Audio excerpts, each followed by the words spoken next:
તાજેતરમાં અમદાવાદના રામોલ વિસ્તારમાં દિલીપ જૈનની સરકારી અનાજની દુકાન પર જનતા દ્વારા રેડ કરીને સરકારી અનાજની ચોરી સામે લાવવાની ઘટના પ્રકાશમાં આવી છે। ત્યારે અગાઉ પણ વારંવાર દિલીપ જૈન નામના રેશનિંગ સંચાલકની ફરિયાદો કરવા છતાં તપાસના નામે મીંડું હોવાથી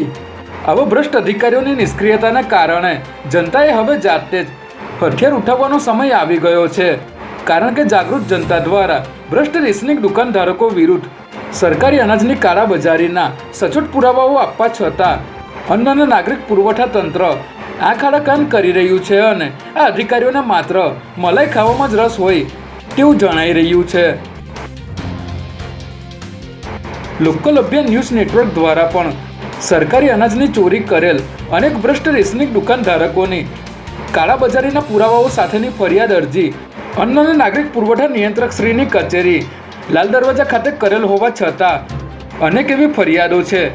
કે જેને 2 થી 5 વર્ષ સુધીનો સમયગાળો વીતી ગયો હોવા છતાં હજી સુધી તપાસ પૂરી થઈ નથી, જે અન્ન અને નાગરિક પુરવઠા તંત્રમાં વ્યાપેલા ભ્રષ્ટાચારની આગવી ઓળખ આપે છે। અને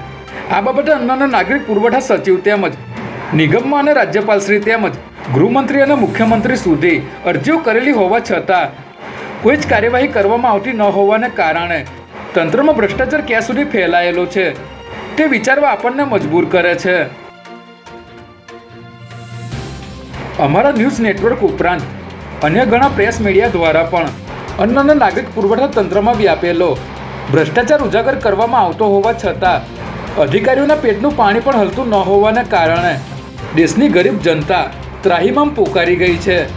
જેથી સરકાર દ્વારા આવા ભ્રષ્ટ અધિકારીઓને હંમેશા માટે પોતાના પદ પરથી બરખાસ્ત કરવા જોઈએ તેવું જાગૃત જનતામાં ચર્ચાઈ રહ્યું છે। આવા ભ્રષ્ટ રેશનિંગ દુકાનધારકોના કાળાબજારીના પુરાવાઓ આપવા લોકલ અભિયાન ન્યૂઝ હંમેશા તૈયાર છે।